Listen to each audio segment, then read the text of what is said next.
Good evening, everyone, and welcome to tonight's very special program, Chazaq's Wednesday Night Shiurim, every Wednesday night, 8 p.m. Eastern Standard Time, right here at TonyTime.com/Chazaq Live.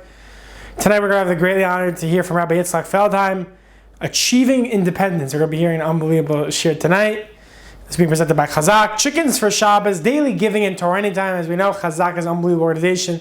They help spread Torah all over the world. Chazaq is one of the leading organizing Harbatzah Torah, spreading of Torah, organizing so many shiurim throughout the year. One of the leading organizations in organizing shiurim throughout the entire world. And Chickens for Shabbos is an unbelievable organization. They help feed the families of Agunos, Grushos, and Malandim with zero overhead. They also private tutor 222 children of Agunos and Grushos. Definitely worthy of everyone's support. Support Chickens right now. Chickens for Shabbos right now at chickensforshabbos.com. ChickensForshabbos.com. Chickensforshabbos.com. It's our great honor to call upon Rabbi Yitzchak Feldheim. Shalom Aleichem, everybody out there. Thank you for joining the shir. Thank Torah Anytime for hosting this, and specifically I want to thank Chazaq and Chickens for Shabbos for being the sponsors of the shir. Chazaq is a kiruv organization that has done unbelievable things. Just in the last 4 years, they've signed up 1,000 public school kids and enrolled them in yeshiva. I can't imagine something more noble. And Chickens for Shabbos is a very choshev organization. Besides Torah, you also have to be involved in Milas Chesed, and I think that Chickens for Shabbos has their arms wrapped around both of them. So they provide chickens for Shabbos for families of Rebbeim, and also for Agunais and Grushais, people who don't have a husband in the house. And the Torah side of what they do is they also provide unbelievably important Rebbeim, chabrusas, for the children of people who don't have a father in the house to learn with the kids. Unbelievably chashuv a thing, one of the biggest chasadim. And so together tonight we're taking part in sending kids to yeshivas and all the holy work that Chazaq does, and taking care of their physical needs, everything that Chickens for Shabbos does.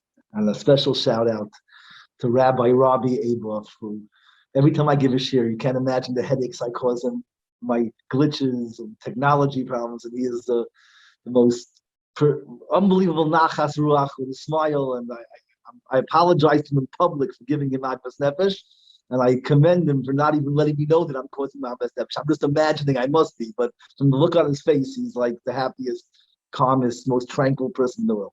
May Hashem give you only bracha. All right, let's get busy with the shir. That was a long introduction, but I need another introduction to the shir. This is a every time I give a shir for Chickens for Shabbos and Chazaq, it's a special bracha that I'm preparing for the shir, and it doesn't stop the ideas coming in. I never know when to cap it, and when to cap the shir. I keep on going, and somewhere I have to stop adding information. So hopefully I'll know when to cut it off over here. Here's what we do. The shir tonight is, again, I said it, you have to make sure to check out chickensforshabbos.com and take part in this holy mitzvah. It's not just sponsored by them, it's sponsored by you who sponsors them. So chickensforshabbos.com and be part of saving Klal Yisrael.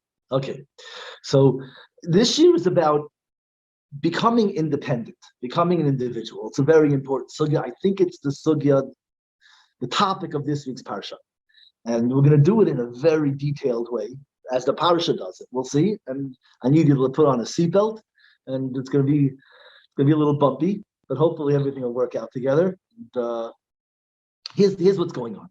The last two parshas are called. Last week was called Nasai, and this week is called Bahaloischa.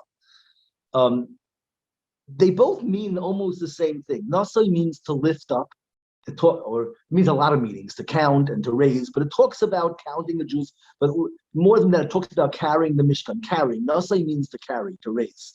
Bahaloischa also means to raise. In the beginning, our parsha starts off Bahaloischa.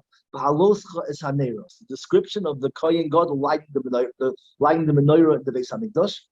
And the way he did it is, it says that Rashi explains, "Bahaloischa," when you allow the flames to rise, ad shetahei hashalheves oilo meyaleh, until the flames will rise on their own. What that means is that you're not is that you're keeping the candle. The goal of when you light a candle, the process is as follows: you hold the fire to the wick until the wick gets so hot that the wick itself catches fire. It's no longer the fire of right. I can apply the fire to the wick and it'll burn because my candle. But in order for me to pull the candle away and it should be lit, is I have to wait till the flame rises on its own. So I learned these two parashas as a contrast of two different ways to raise something. Nasai means to carry it, and Bahaloischa means it allows it to stand on its own, to rise up on its own. And there are roles for both. Last week's parasha deals with the ability to carry things or to be carried. It's sort of a lack of independence, being part of a group and being carried along with the group. That's what Nasai is. And I'm not going to get into last week's parasha, but if you study the parasha, you'll see it's a common thread through all of the things. It's sort of like not being an individual. Like even the Nesiim, by the way, they're princes, but their name is Nesiim, which means lifted ones, that they were raised from the word Nasa. They were raised, not that they're independent. And that's why if you look, all the Nesiim give exactly the same gift to the base. The Torah repeats the gift of the Nesiim because they're not independent. They're subservient to the larger group. They're working for the tzibur, and it's not about them. So that was last week. So this week is an important transition. We stop being raised, and now we sort of have to carry ourselves. And that's what we're going to learn about today. How does somebody become independent? How do you stop being carried and all of a sudden now start carrying myself? And that's, I think, the purpose of the transition, which now, of course, I told you the parasha begins talking about raising the candles, but that's only the first three psukim. It's sort of like a metaphor for what's really going on in the parasha.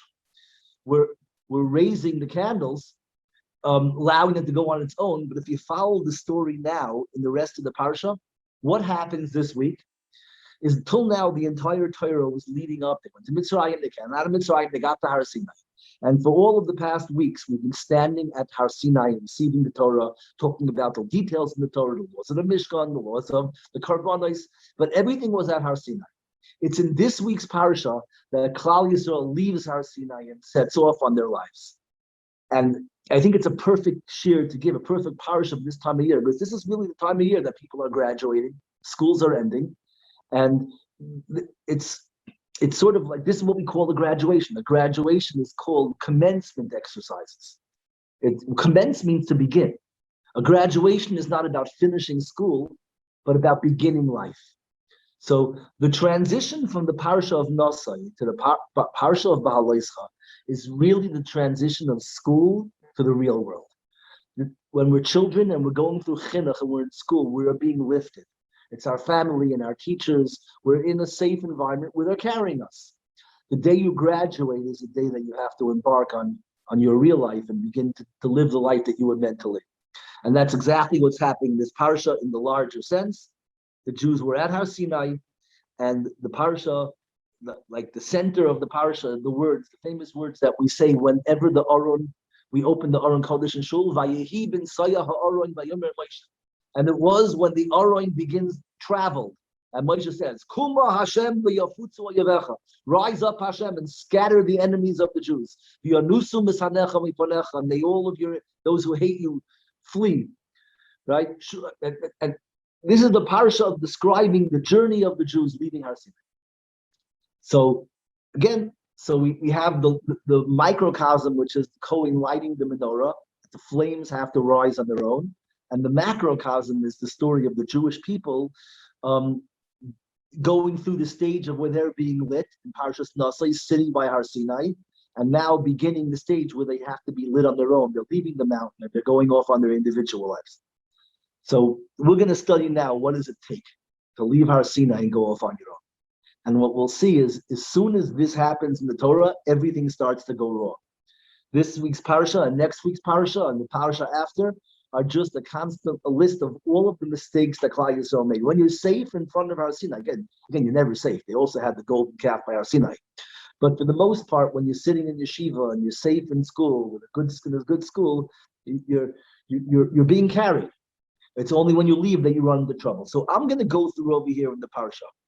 I think it could be more, it could whatever, but I think we're going to focus on the 7 steps that the parsha is giving us to achieving independence. I'm going to tell you the 7 stories, quick, short, and as I explain them to you, maybe we'll go into more detail.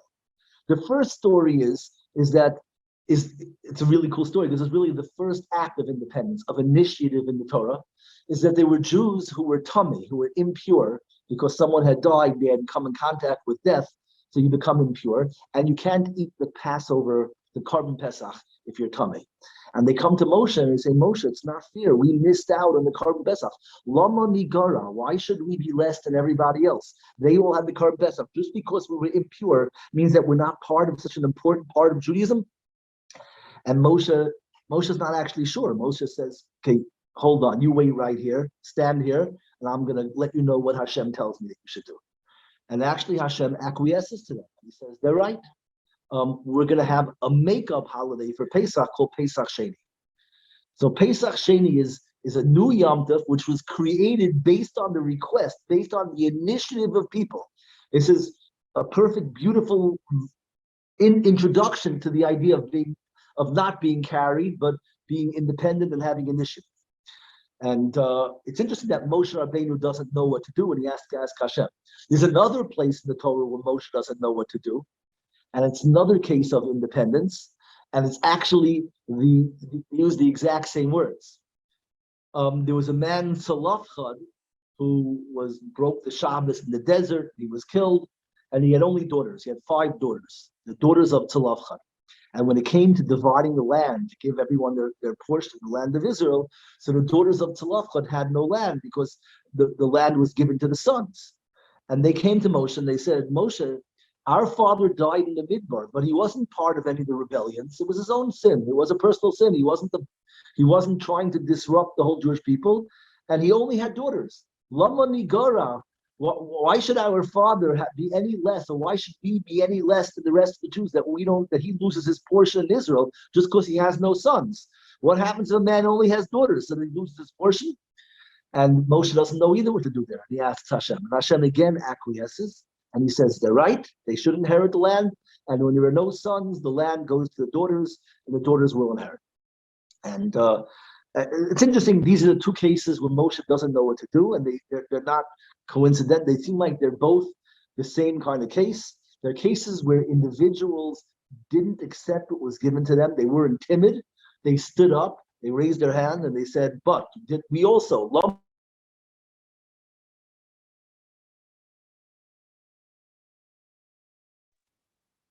Lama Nigara. Okay, that's the first story. We'll have to come back to that. Then the next story is the story of Yisro, Moshe's father-in-law. Moshe's father-in-law has been with the Jews, and now they're about to leave Har Sinai and go on their journey to their promised land.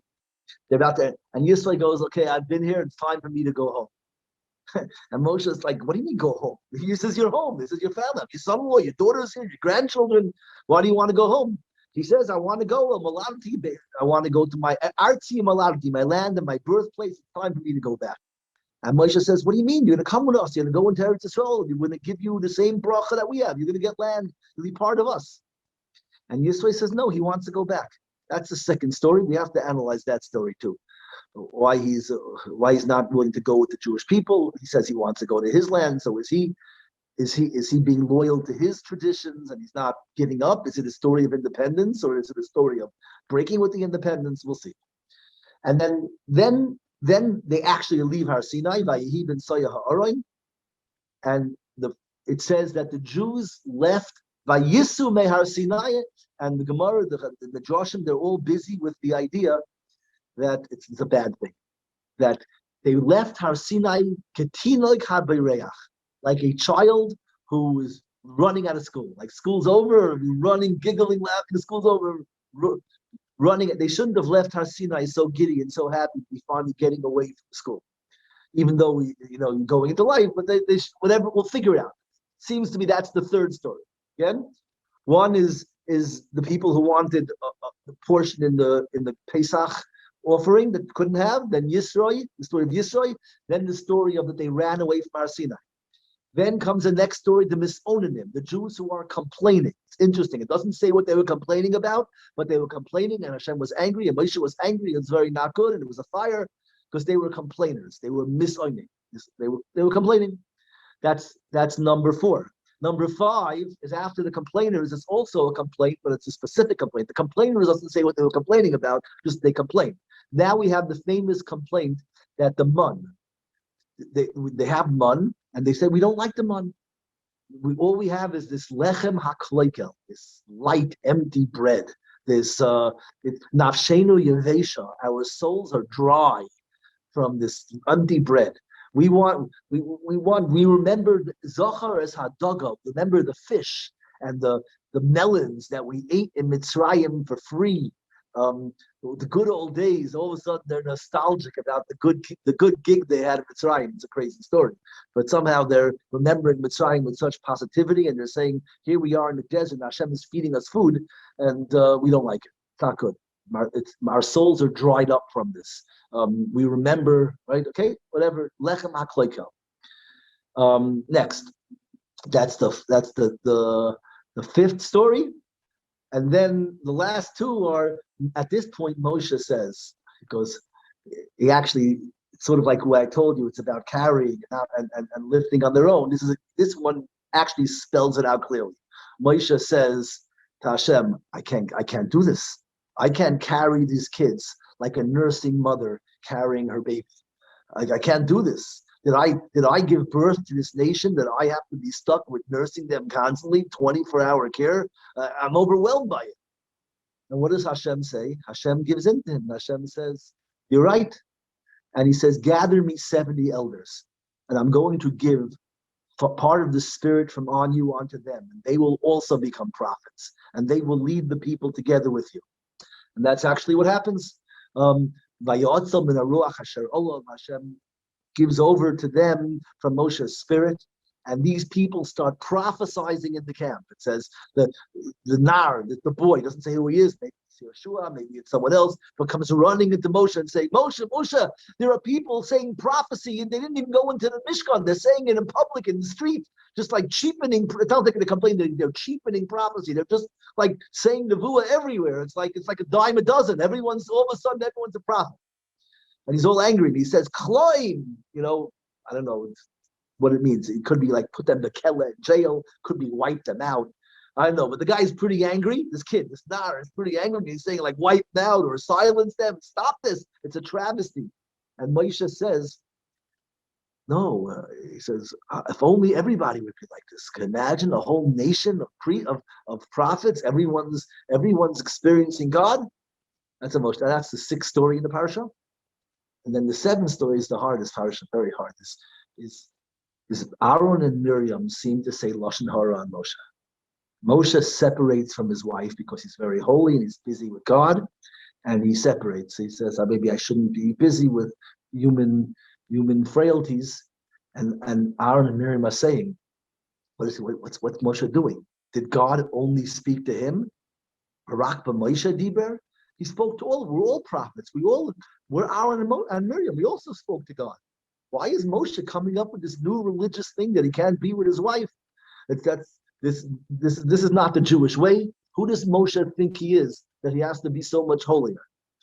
And Hashem, everyone knows, Hashem makes Miriam get stricken right away with leprosy, and she has to go live outside the camp.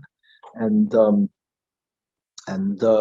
finally, when Moshe davens for her, we know he says shortest prayer, Kel na Rafan na la, whatever. And Miriam is healed, and she comes back to the camp, and then they're able to continue their travels and begin their journey. So these are the 7 stories, and they're all. I believe that the purpose of this parsha is how to get somebody to go from being carried from school to being successful, making a life for themselves. How to go from nasai, from being carried, to v'haloischa, to standing on your own 2 feet. So let's go through it in this sense. So it seems like there are 7 steps along the way that have to be dealt with in order to become truly independent. And in each of these things, there was something wrong on the way. So let's go through. What's the first one we said? They say to Moshe, Lama Nigara, why are we less that we didn't have the Korban Pesach? Just because we were impure, it was through no fault of our own. So why are you, it's not our fault, why don't we get to have a Korban Pesach? So I wish I could get feedback here, because this is the kind of thing that we're going to work through nitty gritty. I need to see like you're getting it, but I'll imagine that you're giving me that look like, yeah, really, why? Okay, so what's the idea? What's wrong with that? It's a nice thought that you also want a Korban Pesach, but how should they have said it? What should Klal Yisrael have said? If you're being a person, you're not just faceless person in the crowd. So, and you're showing initiative here, so you're sort of on the right page. You're not a follower. You're coming to Moshe. You got to be very brave. You're knocking on his door and saying, "We didn't have this." But it's so Moshe, like these. You get your hopes up. These are like real people. Every leader is looking for people he can rely on. People who are individuals with initiative. Everybody wants people with initiative. Moshe must have got his hopes really up. And then they say the words, we show like a crash landing. What do they say? What do they want? Do they want the Korban Pesach? I want you to figure it out on yourself. Lama Nigara, why are we less than everybody else? They had a Korban Pesach and we don't. So do they want the Korban Pesach? I don't think so. Then they would have said, we want a Korban Pesach. What do they say? Why are we less? They just want to be like everybody else. This isn't initiative. It's fascinating. They're showing initiative to help them, because I think the idea is that everybody really is an individual. Like you can't stifle individuality. But what's your desire? So I think the first step, if you're going to organize all the mistakes on the way to becoming an individual, to becoming independent. The first step is that you don't even want that dream. You just want to be like everybody else. And that's articulated in Lama Nigara. Lama Nigara is not a holy phrase. It's not about the Korban Pesach. It's about, why am I left out? I want to be like everybody else. So the first step is, I guess, so what would we tell this person? The first step to becoming an independent is you have to have that desire. Listen, a lot of people, it really is the first step. Many people are stuck and they just want to fit in. So if I'm giving a class on independence, chapter 1 is dealing with the desire to fit in. You first have to want to be independent. So the first thing we study is Lama Nigara. Why are we less than everybody else? Next. Now, once you say, we got past, I gave you the message. I don't want you saying Lama Nigara, right? I want to be like everybody else. Yeah, and if your friends jumped off the roof, would you jump off the roof too, right? That's what all our mothers played the Moshe role when we said Lama Nigara. Right? Everybody starts off as children when we're home. We start off saying Lama Nigara. We're trying to say to our mothers, I want to do what I want, but we're saying because everybody else does it. So the mother says, you jump off the roof, they jump off the roof. That's what Moshe probably has to say. So next. So what's the next problem? Okay, I got it. I got the muster. Okay, I gotta want to be. It's not that I want to be like everybody else. I don't want to be like everybody else anymore. So what's the next problem? Yisro wants to go back to his homeland. So what is that? It's a crazy thing. He's part of the Jewish. He was there for Matan Torah, or he came right after Matan Torah. It depends on which opinion you take. But he heard it. He saw it. He came either to hear Matan Torah or because he was so moved by it. So it faded away so fast, his inspiration. He wants to go back to the land of Midian. What does a Midian have that we don't have? So, because I don't have time to do an exhaustive study of who Yisro is. But one thing most people know about Yisro is the Yisro had 7 names or 10 names. He had a lot of names. Right? Chayva, Yisro, Kani. Yisro was the spiritual leader of how many countries in the world? I think Yisro's problem is he's the next stage.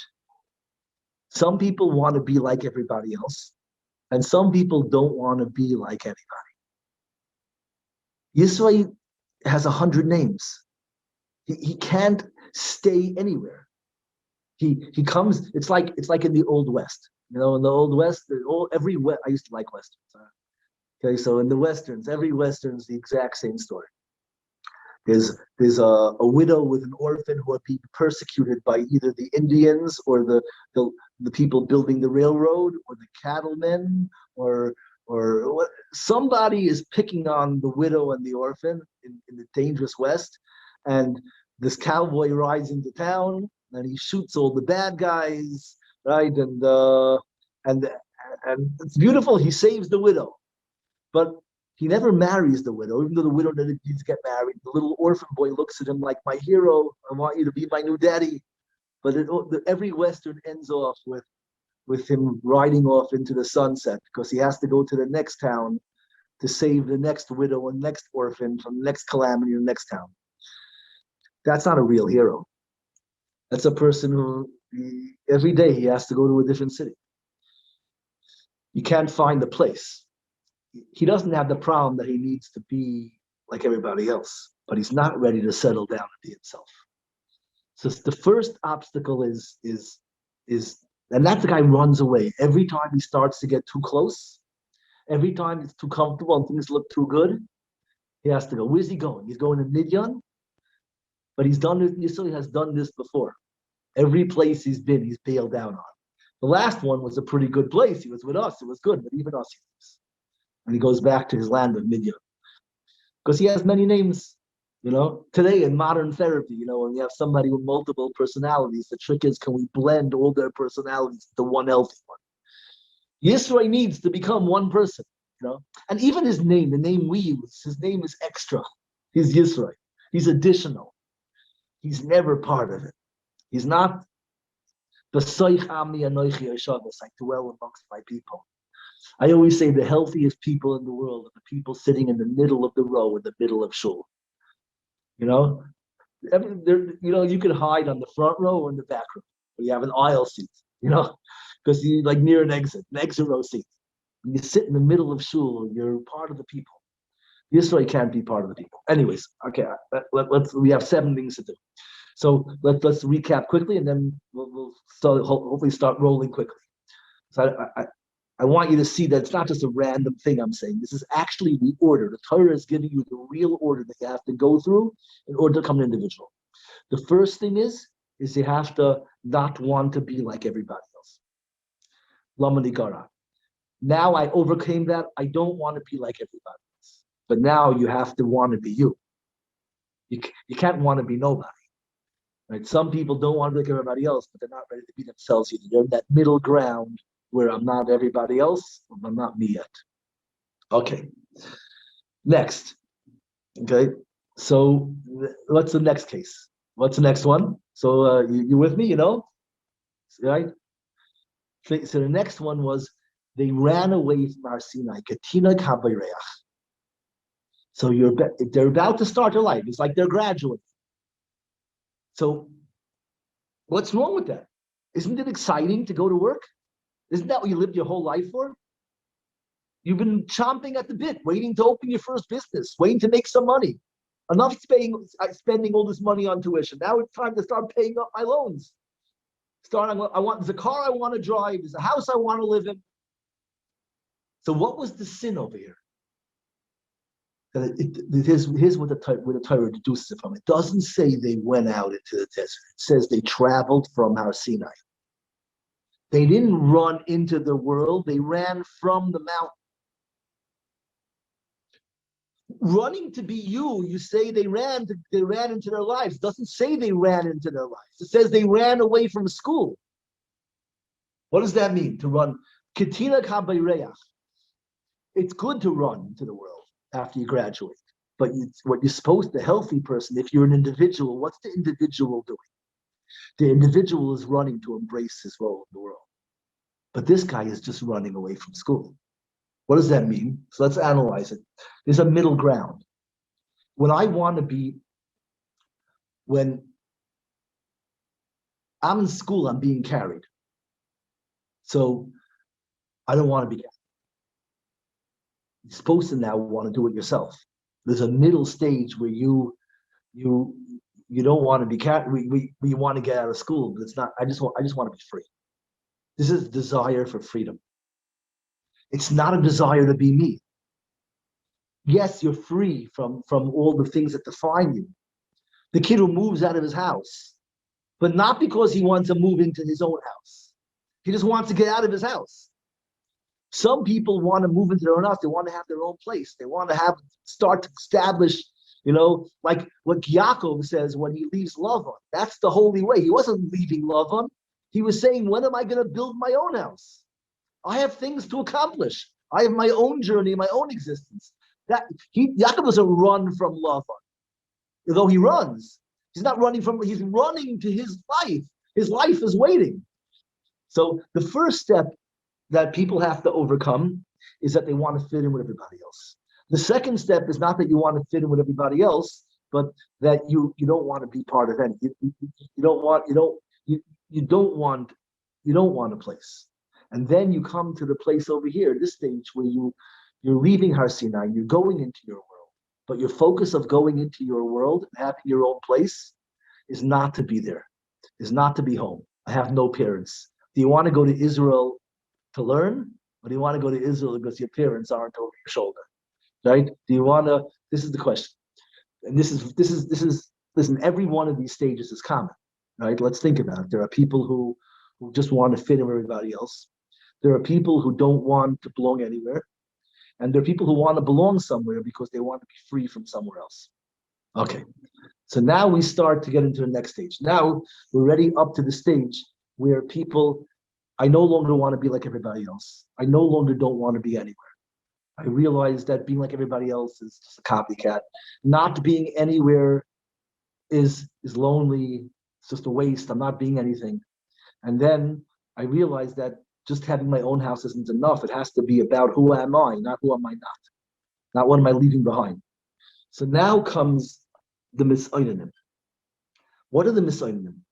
The Mis'oinim are the complainers. Can we figure out what complaining is? I think complaining is, well, the Torah seems to be saying the complaining is the next step on the way to your candle being lit on its own.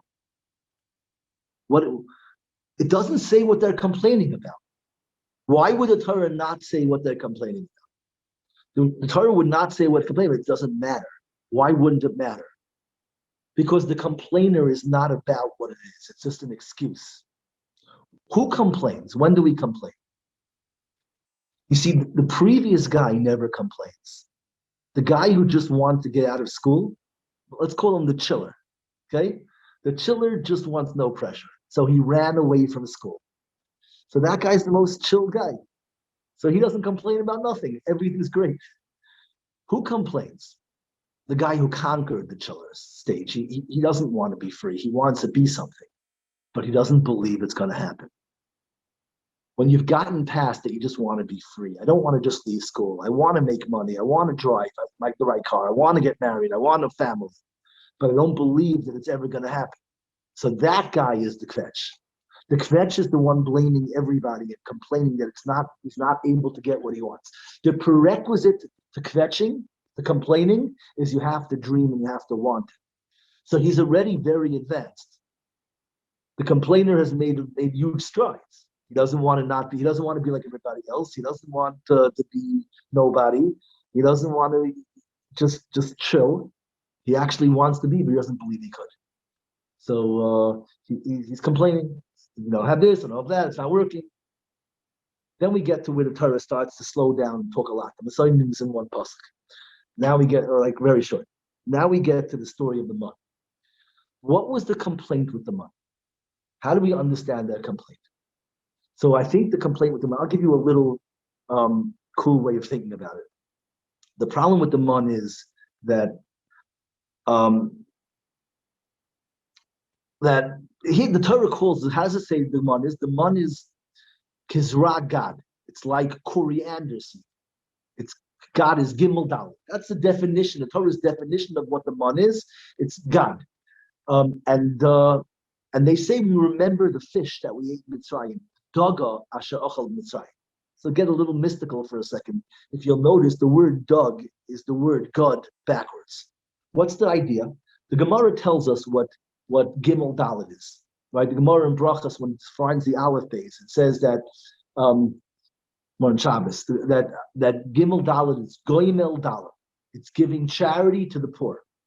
That's what Goimel, right? Gemilas Chesed is Goimel, and Dalet is the poor. So the mon is called Gezrat Gad. You know why?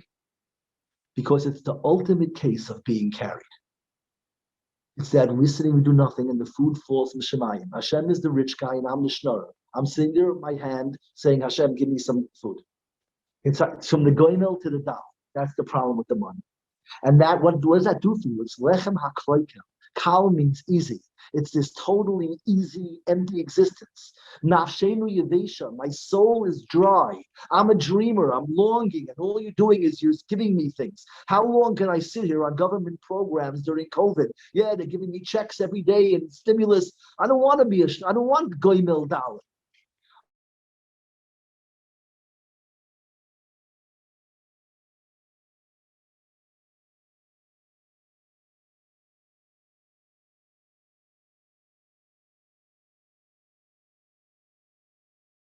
Of a frustrated self, that I want to be something and you're giving me mun. I don't want to be on the take.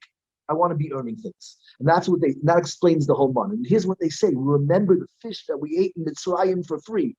Zachar is hadogo asher achal Mitzrayim chinam. Because why fish? So the last step in this mystical sidebar is that there's another word that dog means. It's grain. Grain is called dagon, right? We say in Shema, dagoncha v'siroishcha, your grains.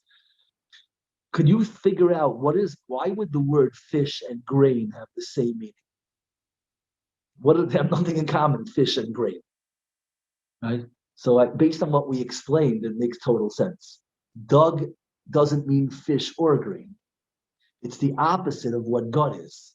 God is as Hashem is the goimel giving me an am the In the opposite case, in fishing and in grain, it's that I'm the rich guy, I'm the doer, and I'm pulling the fish out of the ground, or the grain out of the ground. I'm the creator. It's not that the food comes from Shemayim down to the Aretz. It comes from the water up to the Aretz. I'm not receiving, I'm pulling. The dogon is the dal to the goimel. It's not from the goimel, from the giver to the receiver. It's that I'm the giver, I'm the doer, I'm the powerful one, and I'm the one who's getting the stuff. And that's what dagon is. So that's why it's like dog. So it's holy when the Jews are asking for the mun. It's very good. They want to finally be a person. So what's wrong? What's the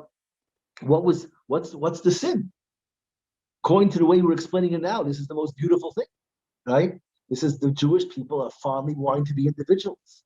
They don't want to be on government programs anymore. They want they're begging Hashem to allow them to earn things like they used to. So what's the word here? The word that gives it away.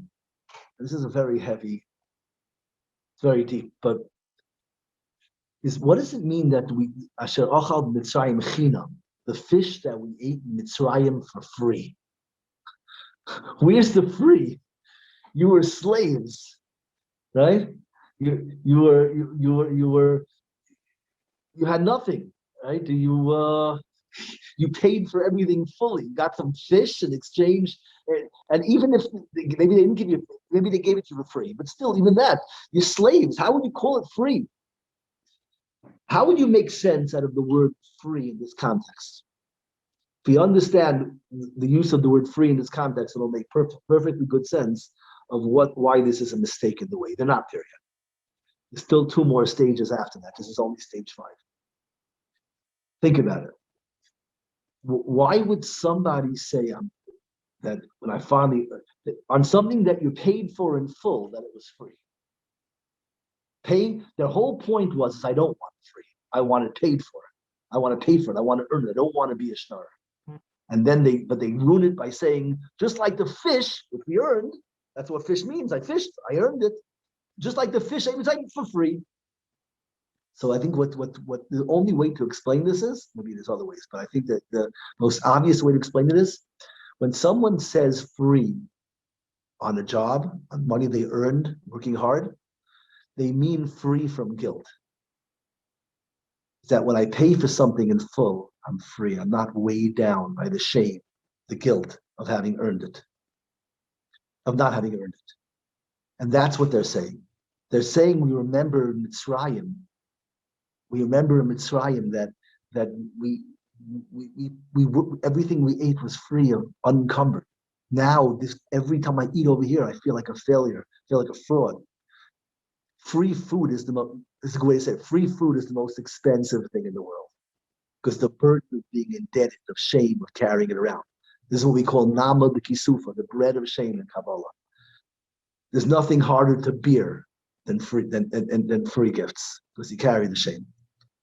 So that's the story of the one. So what's wrong with that? Isn't that noble?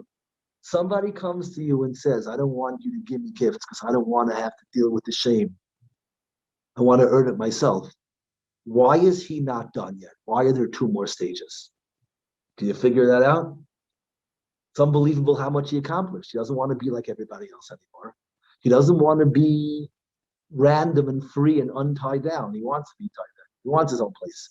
But he doesn't want his own place because he doesn't want to be home. He wants his own place because he actually wants to be something. And he even believes he can do it. And he wants a job. He's saying, give me the job. And it's still wrong. Why is he wrong? So this is very subtle. Why, when you say chinam, what are you saying? I remember the fish that I ate chinam, the fish that I ate for free. What you're saying is that free from guilt. So do you want to be you? You don't want to be you. You just don't want to live with guilt. That's not there yet. You're not supposed to want to be independent and earn something because you don't want to feel like a schnorrer. That's the wrong point. Yes, you won't feel like a schnorrer if you earn it, but that's not the reason. Is the reason to work and the reason to go out on your own because you don't want to be ashamed? No, the reason is that you want to be you. You want to do your purpose. You're itching to have your place in the world. You miss the boat when you say, I want to be like this because I don't want to be ashamed. But how many people are stuck at this level? They already are independent. They don't want to be like everybody else. They want to do it themselves. They don't want shortcuts. They have confidence. They can do it, and they're working hard. But you know why they're working hard? Because they don't want to feel like schnorrers. So you're still stuck. That's the man. You're working because you don't want to feel shame. But that's not the goal. The goal is to work because you want to be who you're meant to be. The man guy doesn't feel any pride. He just doesn't feel shame. There's a spot in between not feeling shame but not feeling pride. And that's what a man is. Which brings us to the next step. So these are the ways where all the mistakes the Jews made. What's interesting about the next 2 stages is where the people start to say Nevuah. Moshe creates many new prophets. And they're profiting all over the place. And they're not stopping in the Machane. And now, and they complain, well, oh my God, they're saying Nevuah in the Machane, punish them. And Moshe says, no, that's what they should be. And then Miriam and Aaron, who say that Moshe, who does he think he is? Why is he separating from life? We're also holy, we're all holy. Why does he think he's better than us? And Hashem says, no, he is. So what changes over here is that over here, it seems like these people are being independent, and the complaint is that they're being too independent. And here Hashem accepts. Moshe says it's good what they're doing. So if it's good what they're doing, why do we need 2 more stages? You understand? Until here, it's hard to do this without feedback, but until here, everybody was doing, everything was a mistake in being themselves. I call it being smaller than yourselves. You're refusing to be you. And here we cross the line. And here Moshe creates the no longer being carried. He says, I can't carry them anymore like a nursemaid carrying her kids. I need them to be weaned, which what his name is, Eldad and Nadad. The word Nadad means weaned. It means from the bosom. He's no longer nursing. Nadad. He's weaned. He's independent. He's now saying the Nevuah in the field, overflowing. He's jumping around without an extension cord. He's free. So that guy, so what's wrong with that? So at this point, when somebody starts to be a person, now he starts to get flack from everybody else saying, oh my God, he's reckless. He's too big. There's no gvulim. And maybe they're right, because there's 2 ways not to be you. Most of the problems with being you is being too small. But you could also be too big. But at this point, Moshe Rabbeinu doesn't punish the people. He punishes the complaint, not punishes. But he doesn't take these new Nevi'im to task. He takes the complainer and he says, what are you complaining about? If only everybody was like that. Meaning this is a problem we can deal with. At least in Bahaloischa, we can deal with this. Meaning in Bahaloischa, we're trying to get away from being carried. We want you to be independent. So the first step is become dependent. If you're being reckless in your independence, okay, we'll worry about that. But we got what we wanted. I wish everybody got to this stage. Now he's too Lebedik. But a minute ago he was chilling and didn't work, and now he doesn't come up from the office. Beautiful. I wish everybody was like that. Of course, we want him to do things in measure. But that's why there's one more stage. But you have to understand that this stage over here, this is the first time in the story that they're not wrong. Everybody else here was punished. Everything else was wrong because they're dragging their feet on becoming lit, on graduating and standing on their own feet.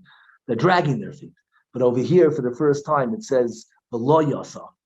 They're saying nevuah and they didn't stop, and they're like a new toy, this self, and they're so busy with this thrill of expression and vision, and that's what happens when somebody tastes the feeling of being. Which comes to the last step that Miriam and Aaron complained that Moshe, why is he separating? Who does he think he is? He's too big. He's trying to be. He's not being carried. He's too. It's like worse. Somehow it's like the next step after these guys who don't stop saying no, the nevuah, and Hashem responds to them. He says, "You guys are wrong." And because Moshe is both. They say Moshe is being big. He doesn't say that Moshe is not big. He is big. I talked to him face to face. Nobody's like Moshe. But he's not being bigger than himself. It says that he's the Anav Mikol Adam. He's the most humble person. Moshe is the last step, where you realize how big you are. I'm not doing things because I don't want to be. I'm not doing things because I want to be, because I don't want to be embarrassed. I'm doing things because this is what I want to be, and I'm not being bigger than me. I'm not getting carried away. Moshe is huge. He thinks he's one with God. This is an unbelievable lesson to people, is that you know how big you can be? What does it mean to be big? But at the same time, with how big Moshe is, and they think it's too big, Hashem says, no, he's still an Anav. Moshe is, it's like the first stories were being too small, the next stage was being too big, and Moshe is when the hugeness is just right. There's nothing greater than being a self. But you can be a self and still be the self and be one with Hashem. Pe'al pe'adaber. Now, this is a long, involved thing.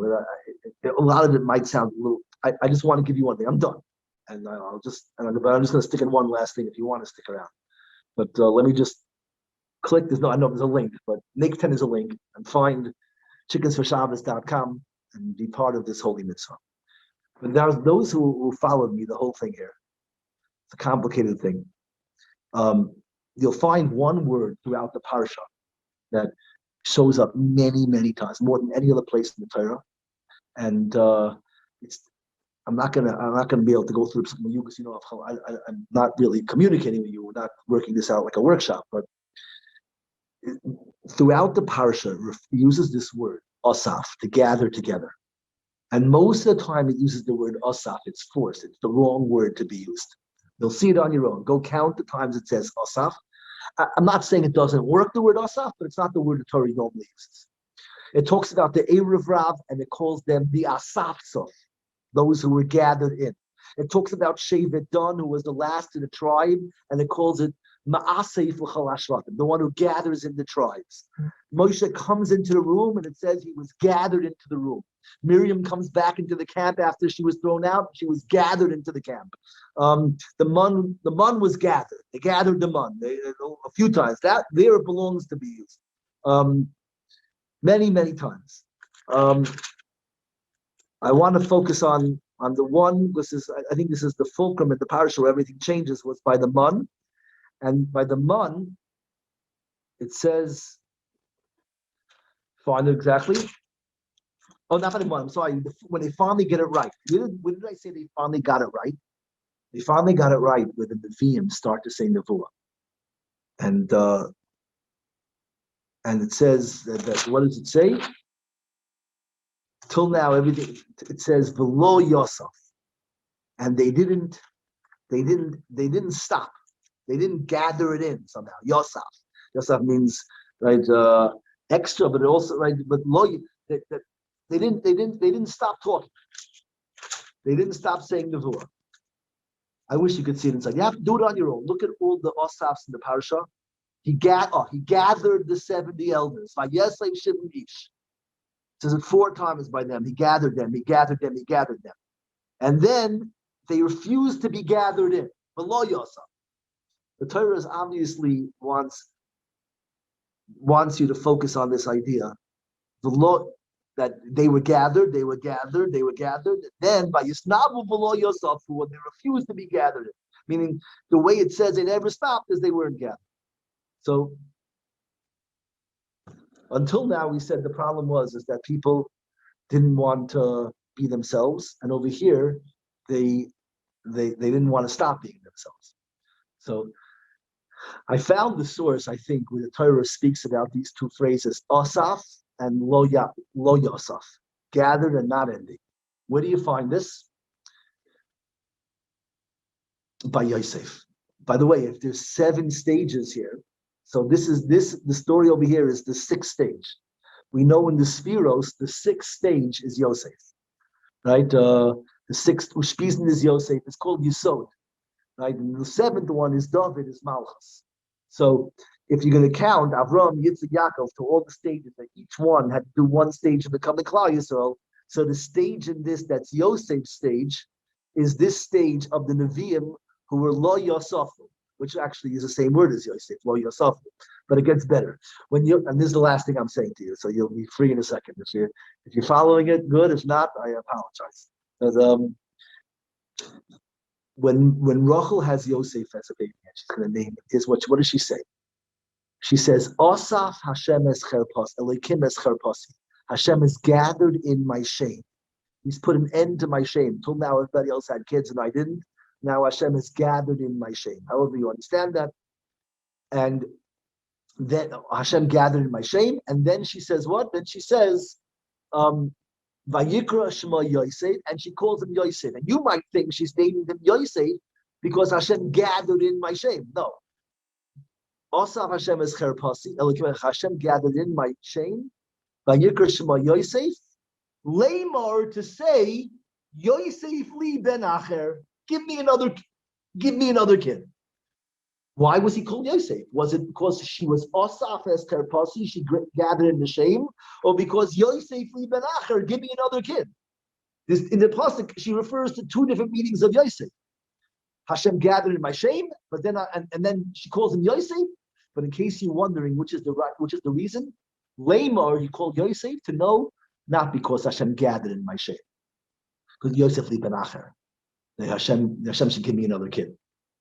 That's exactly what's happening here at the stage. That we were saying that what is the problem? That even people who are trying to live, and even people who are trying to be productive, it's because of the mun problem. Because they don't want to feel guilt and shame. They don't want to walk around with the heaviness of being indebted. What passes as independence for most people is not being dependent. And that's what the word independence really means. I am not dependent. I am independent. And that's stage 5. Independence is stuck at stage 5, that you're not dependent, and therefore you don't have to, you can look people in the eyes. It's not chinam. I'm indebted. I get that. And that's what she says. In the beginning, she names her kid that Asaf es cherpasi, Hashem got rid of my shame. But that's not the goal. And she doesn't name her kid Yosef because Hashem got rid of her shame. The goal isn't to not be shamed. The goal is to be you, is to be bigger. And that's what she says, Yosef li ben acher, Hashem give me another child, give me more children. I want to be expansive. I don't want to be defensive. I don't want to be not dependent. I want to be me. Independent means I'm not dependent on you. The goal is to be vibrant in me. It's Yosef li ben acher. Is to be bigger, is to be myself. And that's the image of who Yosef is. Yosef is walking around. People talk about Yosef the same way they're talking about the 70 elders here. It's, oh my God, they're too big. Like, who do you think you are? We're all going to bow down to you. It's the same thing. Everybody's playing defense. When you see someone who's vibrant and alive, but it's exactly the word. She says, Osaf Hashem es cherpasi. Hashem got rid of my shame, but that's not why she named him. She called him Yosef because Yosef Menacher. The reason why Moshe accepted the 70 elders, even though they were saying prophecy outside of the temple, outside of where they were supposed to, it was because it was Lo Yosef. It's a holy problem. The holy problem is not knowing where to stop, but not being locked in yourself and just being concerned with being ashamed. That's stage 5. So that's the summation over here. The world, for the most part, talks about independence, but the goal in the world of independence is to be guiltless and shameless, to be not dependent. By us, that's only stage 5. And Hashem is angry at all 5 stages. The first time there's no anger is when they get past not having shame, past the feeling of china, and when they say v'lo yasaf, where it's not about the shame, it's about just tasting my own creativity, being me. And of course, that's not great if you get too big. But that's the last stage. The last stage is Moshe Rabbeinu, is the final stage when you're independent, where you're not trying, going through all the stages just to end it. You're not, you don't want to just be like everybody else. You don't want to just be undefined and free, and then undefined to be nobody, like Yisrael. You also don't want to be the chiller who just in his life to get out of where he was before. You got going to Israel to get away from home. But you're in Israel because you're learning, but you're not learning because you don't want to be ashamed. Learning because you want to know Torah. Whatever it is, you're doing what you're doing. Most people get stuck by level 5. I'm doing this because of my shame. Chinam. I don't want mun. I don't want the mun because I feel ashamed. I want to earn it myself. That's not why we want to earn it ourselves. Not because we're ashamed. We want to earn it ourselves because I want to be me. I want to be who I am. That's called Pe'al Pe'adaber. Talking to Hashem face to face. Final stage is when you talk to Hashem face to face. When He is Him and you are you, then you talk to Hashem face to face. Every single person in the world can talk to Hashem face to face. When is that? When you're being when you're showing your face, you're being who you're supposed to be. And that's what the independence is. Learn to stand there up. When you learn how to look at Hashem face to face, to be you facing a God, and that's what Hashem wants. That relationship of Him to you, not Him to somebody else, or someone who's playing defense. All right, if you stuck it out till here, you're unbelievable. It's a Ruah Shir. You'll help me. You'll send me your questions or your aras, and we'll iron it out. This always happens on the Torah Time Share. We get 100 ideas, and we have to tie them all together. So I wish you a lot of bracha, and if you help me figure this out, then you'll enjoy the share as if you made it. I didn't give you the share; you worked it out yourself. All right, and make sure to give to Chickens for Shabbos. Called. Rabbi Feldheim, for your unbelievable, powerful shir tonight. We want to thank everyone for joining us tonight. We want to remind everyone to tune in this Saturday night, as well as every Saturday night, for an amazing Motzei Shabbos program with Dr. David Lieberman and Rabbi Dova Goldwasser. It's actually going to be this Saturday night, the 1-year celebration of the special Saturday night program with Dr. Lieberman and Rabbi Goldwasser. Everyone should tune in 10 p.m. Eastern Time this Saturday night on torrentime.com/Chazaq Live. torrentime.com/Chazaq Live, where you can call in 718-298-2077, extension 46. Everyone, we want to thank everyone for joining us. Thank you to Chazaq, Chickens for Shabbos, Daily Giving, and Torah Anytime for joining us and organizing tonight's very special program. As you know, Chazaq is main Mishnah Jewish public school students transferred to yeshiva in the last 3.5 years alone. Chazaq has transferred over 950 children from public school to yeshiva, which is an unbelievable accomplishment. To support Chazaq's great work, go to givechazaq.com, GIVECHAZAQ.com. And Chickens for Shabbos is an unbelievable organization. They help feed the families of Agunos, Grushos, and Malamdim with zero overhead, and also private tutor 222 children of Agunos and Grushos. Definitely everyone should support Chickens for Shabbos right now. It'd be definitely a great merit for you and your family. Support Chickens for Shabbos, chickensforshabbos.com, chickensforshabbos.com. Thank you so much. We will see you next Wednesday night.